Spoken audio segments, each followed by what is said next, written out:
మంత్రాల పకీరు చెప్పే మాయ మంత్రం కథ కదే చంటోళ్లను భయపెట్టే భూచోడి కథ కదే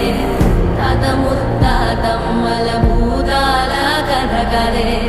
విక్రమాదిత్యుడు చెప్పిన వేదాళుడి కథ కదే దీపము నుండి దెయ్యం వచ్చే అల్లావుద్దీన్ కథ కాదే ఇది ముడత చర్మం ముసలి చెప్పే కథ